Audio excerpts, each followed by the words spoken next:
Hello, everybody. This is Curt Johnson. I think we've got a couple of people on the phone. Can folks see the screen? Have you succeeded in getting the screen up?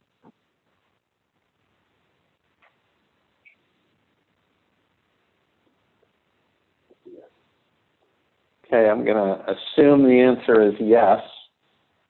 I think we'll get started. I really appreciate everybody being here. And we're here today to talk about plastics in Long Island Sound. We're going to start with a short presentation, which will probably last about 10 minutes.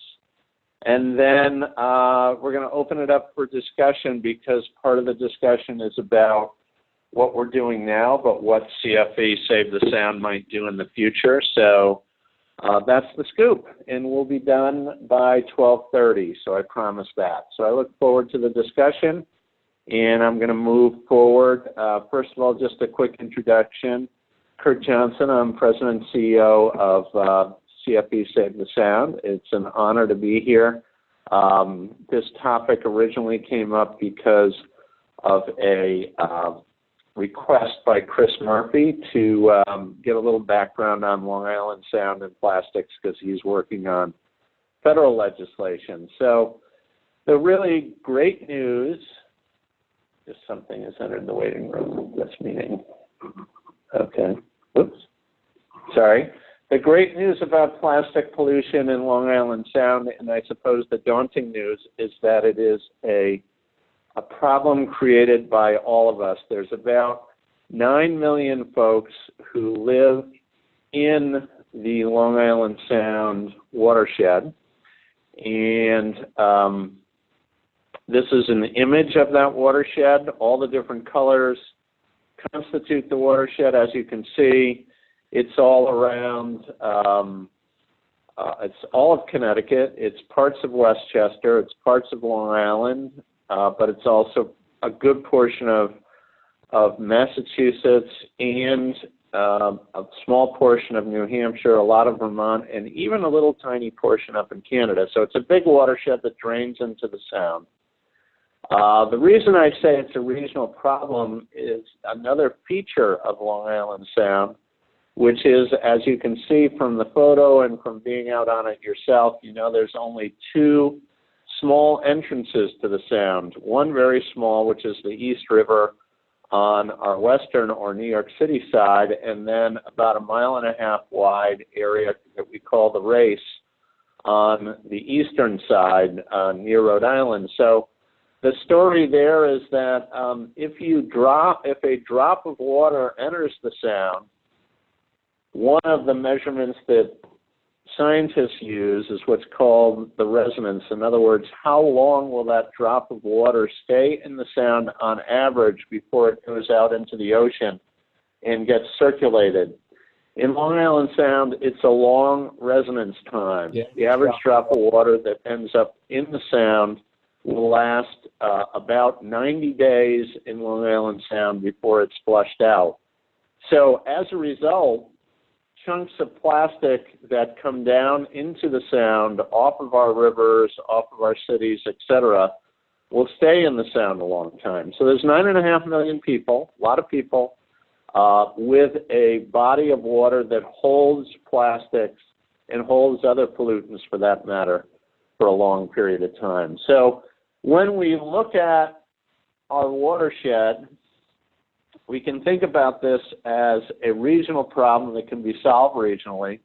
And as you know, Connecticut, New York, and Vermont have already got a start on that by banning plastic bags, which is indeed a good start to doing something about plastics in Long Island Sound. There's really three things we can do. One is to prevent it, keep it from getting into our waterways to begin with. The effort at banning plastic bags is a first step at that. I'm going to mention that we need to be watching our friends up in Canada very closely. Canada is the first country that I'm aware of in the world that has very recently passed a ban on single-use plastics, period. So that ban came into effect from a piece of legislation that passed last, I want to say July, this past July 2019, just 2-3 months ago. They will be going through a process of trying to define what that means and how to implement it through regulation. So we need to watch what's going on up in Canada very closely. You know, thinking back to the slide I just showed, if we can combine that little section up in Canada with Connecticut, New York, Massachusetts, and New Hampshire, and pass legislation in those areas, we would be able to prevent an awful lot of single-use plastic from going into the Sound. Another piece of plastic information that's worth thinking about, I'm sitting here wearing a fleece today. When I wash that fleece in my washing machine, there's little tiny microfibers. Increasingly, we're realizing that with all the fleece and sort of poly-based clothing that all of us are wearing these days, there's lots and lots of fibers that are coming off that during the wash. For a person like myself who is tied to our sanitary sewer system, that those microfibers get flushed out into the sewer system, and then they flow directly into Long Island Sound. So that's just another form of plastic we need to worry about. The second part is to intercept it. And I'm just going to talk a little bit about the gentleman that you see right here. He's a good friend of mine, Peter Davis, who's been cleaning up our rivers in New Haven here for about 30 years, literally. Every day he's out with his buddy. There's one area in particular that he goes after every rainstorm. It's called Beaver Pond Park in New Haven, and that consists of a few ponds that are very low-lying in the city of New Haven, and they collect storm water from a 25-block area or so. So what does that mean? That means that, hold on, if someone may have a question, I'll pause in just a sec. But what that means is that 25 blocks have street drains where the pipes then run into Beaver Pond Park. And after a significant rainstorm, like we're supposed to get tomorrow, Peter will get out and he'll clean up about the equivalent of 4 garbage bags of plastic delivered by that stormwater system after every significant rainstorm. So that's a lot of plastic. So going back to our slide of the watershed and thinking about the fact that there's 9 million people that live there, with major cities like New Haven and Bridgeport and Waterbury and Springfield on up into Keene and Lebanon, etc. Of course, with a big chunk of New York City as well and all of Westchester County, there is an awful lot of plastic junk that gets dropped on our streets and then rushes down these stormwater systems into our river system. Just think about how many thousands of pieces of plastic and how many scores of plastic bags, hundreds of equivalents of plastic bags worth of plastic that are delivered to our Sound after every serious rainstorm. So intercepting this is something that we can do with green infrastructure, with planting rain gardens like this one that we were involved with designing and implementing with the city of New Haven. The idea here is that rain will run into this lovely garden area, which greens up the city and beautifies it, but it absorbs that runoff from the street, and obviously any plastic and litter comes into that and is captured there and then cleaned up by crews who come around and maintain these, and it's prevented from going down into the grates and rushing off into New Haven Harbor. Just to give a little sense of how important this work is, we started out envisioning this with the city of New Haven about 10 years ago. Started doing some pilot programs, like pilot rain gardens like this, about 4 or 5 years ago. And now, in combination with other organizations in the city of New Haven, there's about 200 of these rain gardens that are being installed all around the city. And they will intercept about 88 million gallons of stormwater every year, containing all kinds of litter and debris, and they're going to beautify, et cetera. So it's also a way of preventing flooding. This is keeping water and putting it back down into the groundwater system, as opposed to flooding the streets and flooding the overburdened sewer system, and preventing thousands and thousands of gallons of raw sewage from going out in the harbor. So it's got multiple purposes, but not the least of it is intercepting plastic litter. We need to scale up this work, trap the plastic waste. This is a crew that worked with us, young people in Bridgeport at Beardsley Zoo. This kind of work provides some real diverse marine job potential as well, so it has a myriad of benefits besides trapping plastic bags. We need to scale it up. The last thing I'll talk about, not the last thing, but one of the things I'll talk about also is this idea of cleaning it up. So we are just now finishing up our coastal cleanup season with International Coastal Cleanup. We had 72 cleanups this year. They're probably going to cover about 70 miles of the coast. Last year, we had 1,600 volunteers involved. They cleaned up 8 tons of trash, of which about 2/3 of the volume of it, well, between 60% and 2/3, was plastic junk.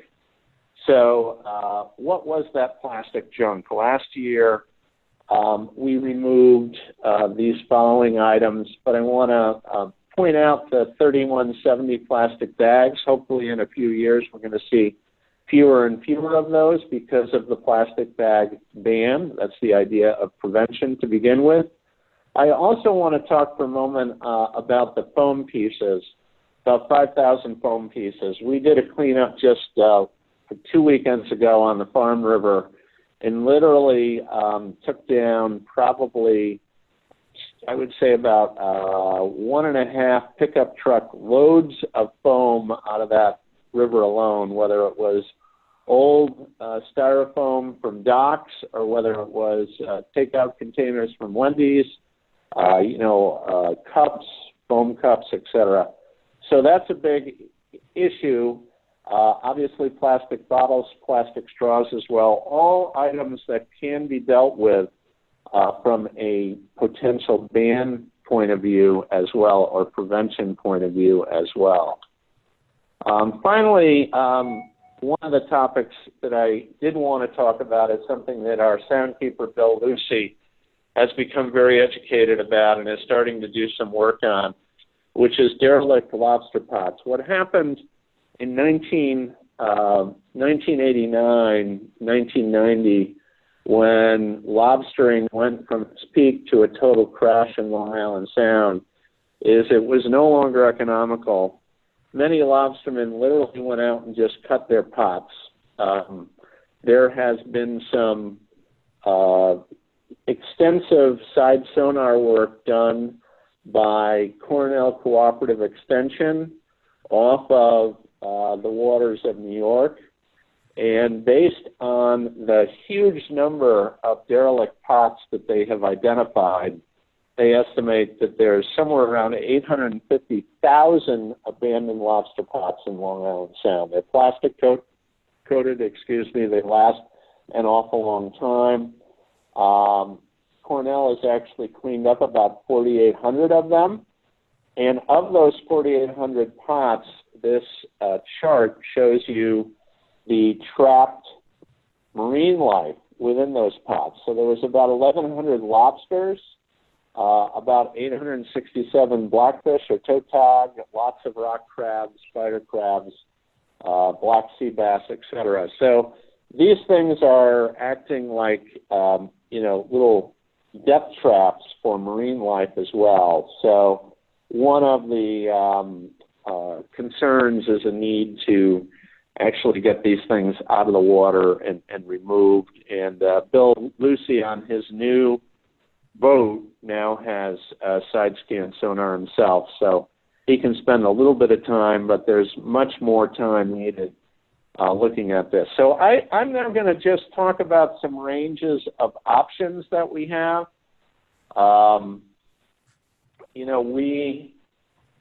First of all, this little item on the right you might be curious about, called a coral ball. Thank you to Alicia Sullivan for bringing it in for us so I could take a photo. But this is something that any of us can buy and put into our washing machine. And as it bounces around, it literally absorbs any of the microplastics that are coming off of our, plastic-based clothing. So that's a really interesting opportunity. There's the possibility of considering a campaign around microplastics and trying to encourage people to adopt these inexpensive techniques of preventing on an individual basis microplastics from running into the Sound. That can extend. Other options are messaging our existing work, our coastal cleanup work more, removing green infrastructure, intercepting, and our legislative work. We have not been a legislative leader, but in both New York and Connecticut, we have been legislative supporters of the bag bans, which were successful this year. The BYO, which is the second bullet, that's the Bring Your Own groups, they were really essential in getting the plastic bans passed in both states. And what I mean by that is there were so many local groups that were successfully lobbying their individual towns to pass bans on plastic bags on a retail level. That was driving the big retailers crazy. It was driving, the Stop and Shops and you name it, the big box stores crazy.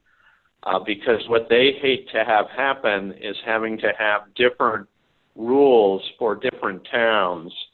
And that brought them to the table up in Albany and in Connecticut to say, hey, we need to have a statewide solution to this because we can't deal with, 8 different communities in Connecticut and, 4 different counties in New York. And we need to solve this from a regional point of view. So becoming a legislative partner with the Bring Your Own groups to ban other kinds of single-use plastic, such as foam, or perhaps all single-use plastic eventually, as Canada has done, is another opportunity for us. And then finally ramping up the plastic lobster pot removal, and that can be either ourselves doing work or, continuing to seek more federal support from Congress that we've been pretty successful at so that we can start building and supporting and funding more plastic lobster pot removal. So these are all options that are out on the table. I just want to now open it up to any questions or comments or particularly thoughts that people have on what CFE Save the Sound ought to be doing in the worlds of plastic moving forward. So there you go. And I've got several staff members here too who may want to ask questions, but if staff do, please come down and use the microphone or use this thing. I'll pass it around. Okay, so there you go. Any comments or questions or concerns?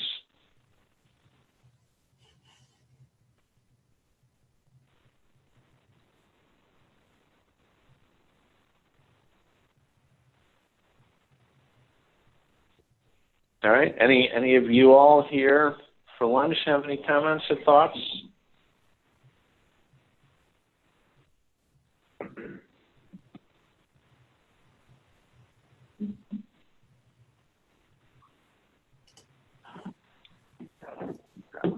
Oh, this one. Okay. Okay. Hey, Curt. So this is Anthony. I'm in the room with Curt. So just so the folks on the phone are aware, what are some of the ways that this is a leading question. What are some of the ways that folks at home can be getting involved and engaged with our work in this area? Especially, I mean, I know we're coming into winter now, but typically, what can they be doing? Yeah.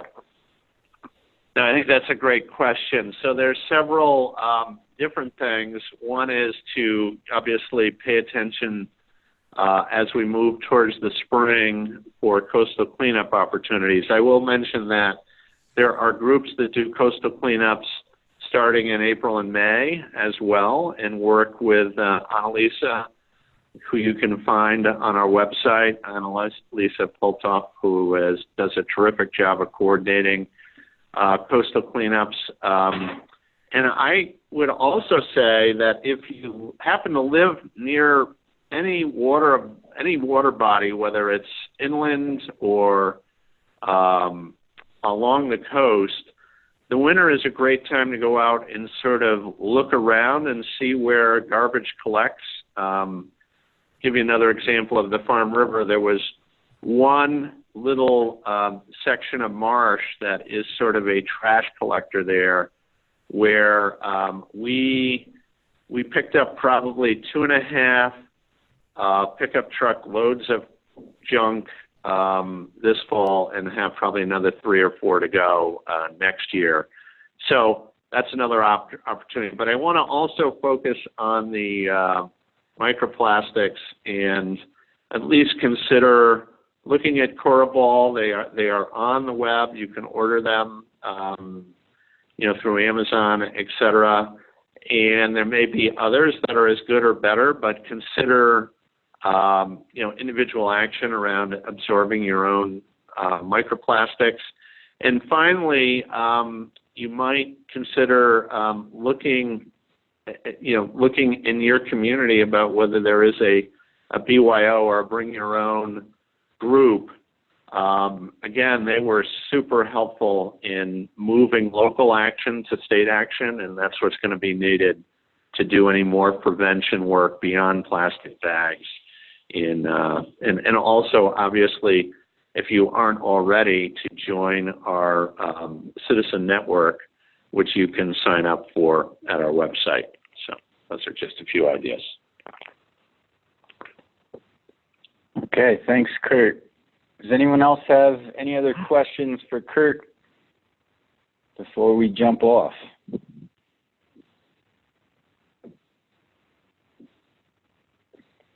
Okay.